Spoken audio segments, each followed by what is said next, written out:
Welcome back into the NFL Every Game on the Board podcast. This is the second section. First section, Teddy Covers did the top half of the card. Now the closer, Minty Bets at Minty Bets on Twitter. Minty, welcome in. How are you feeling? I'm doing okay. How are you, Drew? I'm doing good. Interested to get your opinion here on the back half of the card and a best bet maybe if we're lucky enough. But we got 465, 466, the rotation number here, guys, and we will go to the end of the card. 1 o'clock Eastern kick here, 10 a.m. Pacific, Minty. Philadelphia at Pittsburgh. We're seeing the Steelers -7 at home, 44 the total, Minty. Yeah, so the Eagles coming off a surprising win in San Francisco, and the Steelers coming off an unexpected bye week. I'm not sold on the Eagles yet. Carson Wentz struggled. Miles Sanders and Alshon Jeffrey played key roles in their win last week, but that Steelers defense is great at controlling the tempo, and I think they can slow down Philly here. Pittsburgh's defense is allowing about 54 rushing yards per game and have allowed an average of 19 points per game consistently. I lean the Steelers -7. Anything over that, I might not bet it, but I trust Big Ben, and I think he's still got it. I also really like the under as well. I know it's kind of low at 44, but as we know, the Steelers are great at controlling tempo and typically hit the under. So the under might be the better play here for me. Yeah, and there has been some under money, Minty. What opened 47, now down to 44. So that's a pretty strong move for NFL numbers. And you're right, Pittsburgh pretty much -7 across the board. You got to pay a little bit of juice. There is some 7.5s out there, but the Steelers -7, guys, is still available as we're talking right now. We got 467, 468 up next, Minty. Still 1 o'clock Eastern, 10 a.m. Pacific kick. Cincinnati at Baltimore. We're seeing the Ravens -13 at home. 51 the total. This is an interesting handicap here. Cincinnati's kind of, not dead in the water, Minty. In Baltimore, a good team, yes, in my power ratings, top 5, but not the type of profile offensively I want to be laying big numbers with. So interested in your opinion on this one.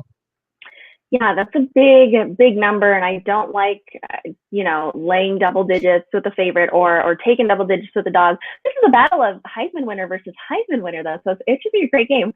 This Ravens team is point. this Ravens team is great on both sides of the ball, I should say, and they're going up against a rebuilding team with a bad rap and a rookie quarterback who just earned his first career win. The Ravens are very well equipped to cover this double-digit spread. They get a little exposed against good teams, but they flourish against lower teams, kind of like the Bengals. So in all 3 of Baltimore's wins this season, they've won by double digits. They're 8-2-1 against their spread the last 11. I want nothing to do with this, but if I had to, I would lean the Ravens to cover the 13 points. I love Joe Burrow, and I love betting the Bengals as underdogs, but I just don't trust them with this Ravens team here. All right, Minty, we got 469, 470 up next. Moving on to the 405 Eastern kicks now, 1 o'clock Pacific. Miami Dolphins at the San Francisco 49ers. Looks like the Niners -9, -8.5 in Santa Clara, 48 being the total, but a little bit of a limited marketplace in this one, Minty. Yeah, so I was pretty high on the Niners last week, and, they had back-to-back blowout wins against bad teams and were injured on both sides of the ball at the same time, but still were able to come out with wins. I thought they could come out with a win against this Eagles team who has been very bad, but it was just embarrassing. This game was not fun for me to watch. I think the Dolphins can cover here. They're 6-3 against the spread their last 9. 8 points is a lot, and the Dolphins truly haven't looked bad and have played pretty competitively in all their games. The only thing that I would look out for is that San Francisco passing defense. They're only allowing 9.5 yards per completion and only 3 passing touchdowns this season. The Dolphins are gonna have to rely on the ground game, so I think it might slow it down. I really like the under here, and that might actually be my best bet. Best bet of the podcast: Miami, San Francisco under 48. Is it going on record with that, Minty? I am. This is going to be the first under that I will be betting all season long. All right, guys. Miami, San Francisco under 48 right now. And she's Minty Bets on Twitter at Minty Bets. Also running the WagerTalk Instagram. How's that going, Minty? A lot of followers on Instagram, right? Yeah, we're almost at 12,000. And guys, be sure to follow as Ralph Michaels. He posts his trends and angles on there, and we'll post free picks every single day on there as well. So definitely check it out at WagerTalk on Instagram. All right, Minty, we got NFC East, New York Giants at the Dallas Cowboys, seeing Cowboys -9 in the hook, -10 at home, 54 the total in this NFC East matchup. The Giants have one of the lowest scoring offenses, and it'll be interesting to see how this plays out against Dallas's horrible defense. New York's New York's offense, I should say, ranks really low in rushing yards, passing yards, and Danny Dimes has thrown a ton of picks, but defensively, they're not terrible, only allowing 24 points per game, 221.5 yards in the air, and they're ranked 8th in sacks. As much as I want to believe the Giants will cover, because there's just no way I'm going to bet on a 0-4 ATS Dallas team, I just can't convince myself to find an edge or a side or, like a total here. I just am stumped. I think I might want to take the Giants. Drew, what do you think about this one? I do too. I mean, Danny Dimes throwing the interceptions, but you can see the talent there when he throws it. I think the talent's there, and at some point it's going to turn. Of course, that's always a tough proposition, picking the point when a quarterback or really anything in sports betting is going to turn. But I mean, Minty, I'm not really interested in laying doubles here with Dallas. That's not the type of bet I want to place. If you made me bet it, which I'm likely not, Minty, I would probably be on the New York Giants +10, which you can find right now. I do like. Oh wow, yeah, I definitely like it then. So yeah, if I had to, I would take the Giants as well. All right, and we got M. Rob in the house, as much as D. Slayer Ski as well, watching live right now. Of course, simulcast on the WagerTalk YouTube channel. M. Rob asking rumors why the 49ers Dolphins limited at a lot of books. I believe it is health of the quarterback for San Francisco. Have you heard any different, Minty? That's all I've heard is the quarterback. Who's going to be the starter? Mullins, Jimmy G, or CJ? And we still do not know.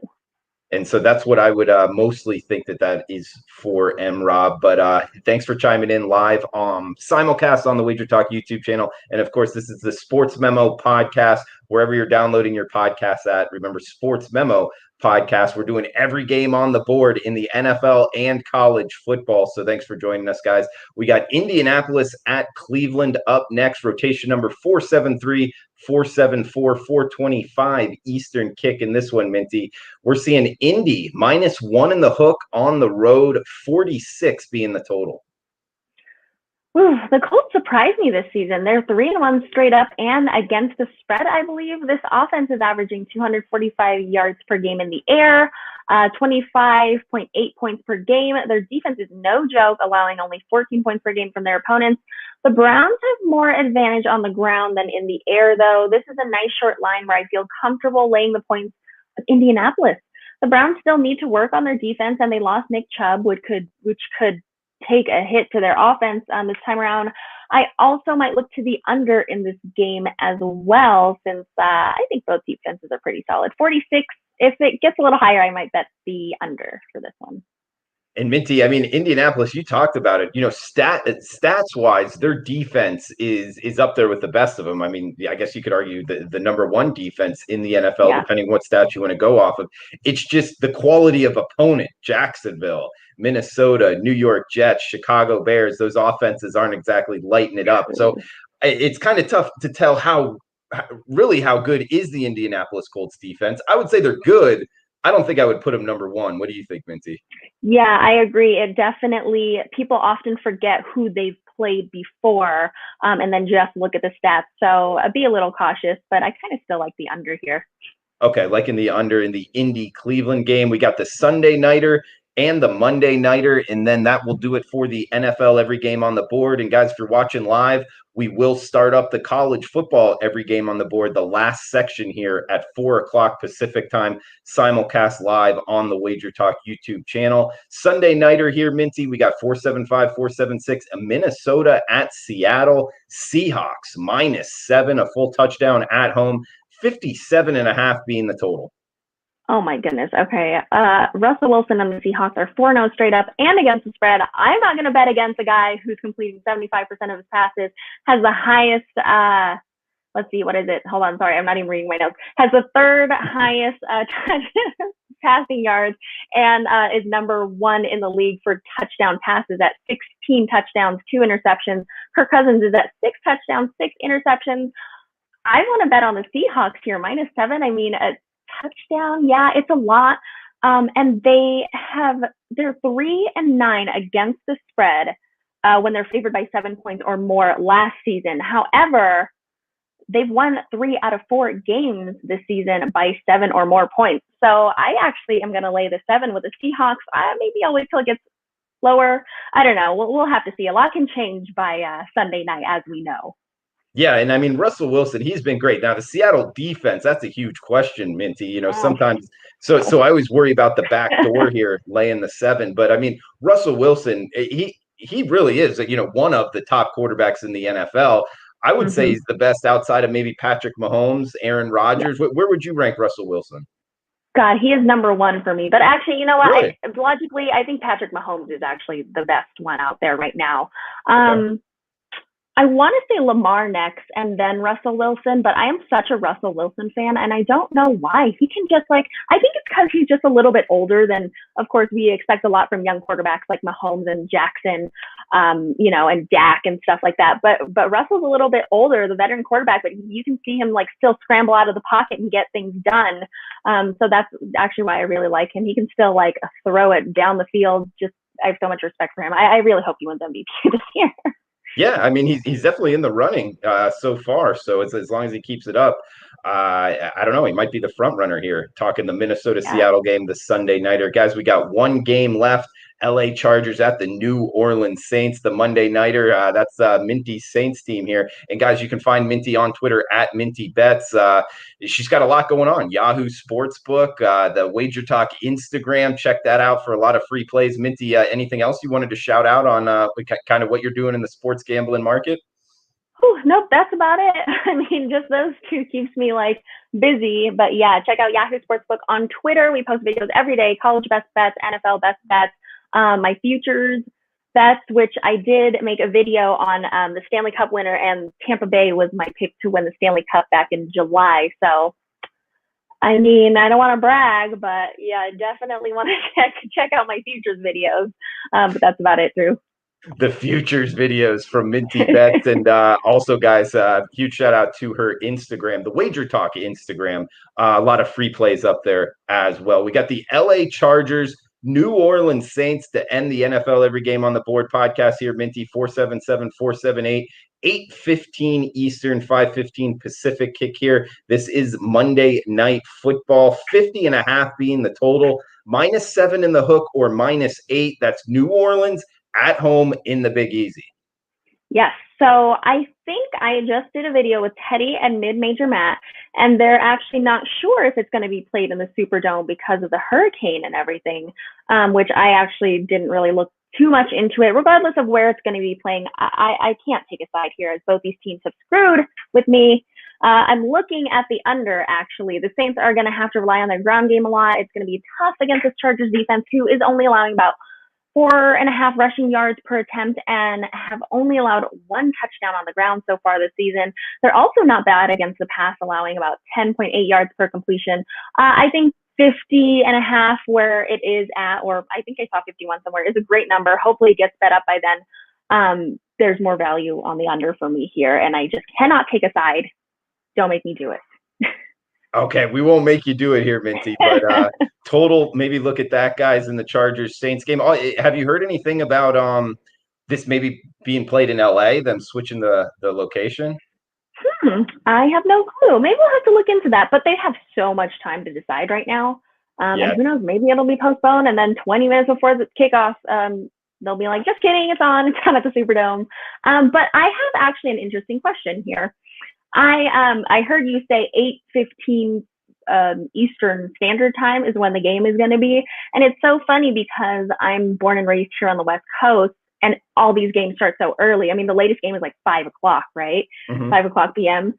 And so you, Drew, have been on the East, or I guess the South, your whole life, I'm assuming.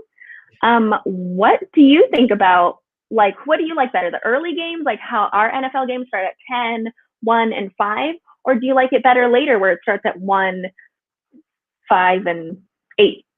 It's interesting you asked, Minty. I've been waiting years for somebody to ask me that question because I feel like I'm I'm almost as knowledgeable as a lot of people out there. I'll just say I've watched sports my whole life, bet on it for a while now.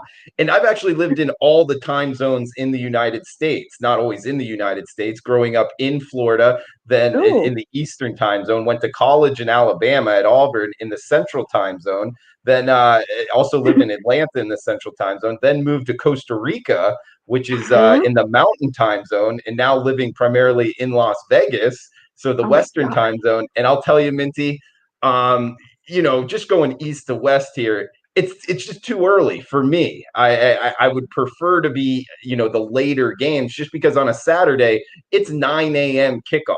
That's when the Mhm. card starts. You got to be ready to go. Have all your bets in by 9 a.m. That means you got to wake up at like 5 a.m. To really take it seriously and try to make money.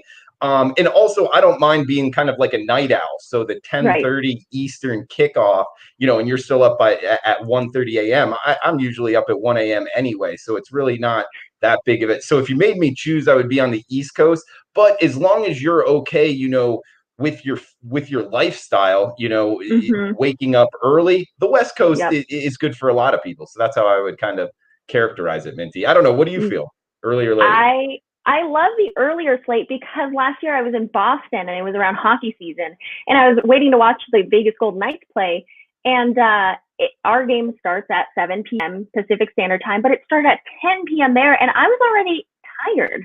Like I didn't Uh, have the energy to watch it. But I guess a lot of East Coast folks don't really care to watch the Hawaii game or the Vegas Golden Knights game, or like the West Coast games, unless they can't sleep, right? So it's nice that it's on really late, but if you're actually trying to stay up and watch it, it's just kind of brutal if you are tired. Yeah, I mean, if you're tired, you're tired. But it's kind of like the degenerate feel. You got the get back game late at night, and that's Yes. that's kind of what East Coasters are, I guess, liking. And we got James in the house, and he's saying try Sydney, Australia. So, man, James, I don't Oh, even know what those kickoffs would be. The 12 yeah, noon kickoff, 1 o'clock Eastern kickoff. On the other side that's of the world, true. maybe one in the morning. I don't know. That's kind of wild. At least we That's don't true. have that, Minty. You know what? Think about Fight Island. Don't they fight at 2 in the morning just Yeah, to accommodate to us watching it yeah. at a normal time? How Mhm. rude of us to be like, you need to fight at 2 in the morning to do this. Yeah, and he's saying, James in the house saying NFL begins at 4 a.m. It's great. 4 He a.m. loves it. Oh, good. Well, that's great. I'm glad you love it. Holy crap. That is Yeah, just, do you stay up all night or literally set your alarm at 3:30 is my question. I guess I would just pull an all-nighter. yeah, it was like when KBO, the Korean Baseball Organization, started during the Oh, true. pandemic. I didn't know whether to go to sleep or just stay out all night. It was a little bit different, and I ended up That's losing a true. lot of money in that league. So. Oh, dear. I'm glad it's over with. So that whole KBO phase, I guess I should say.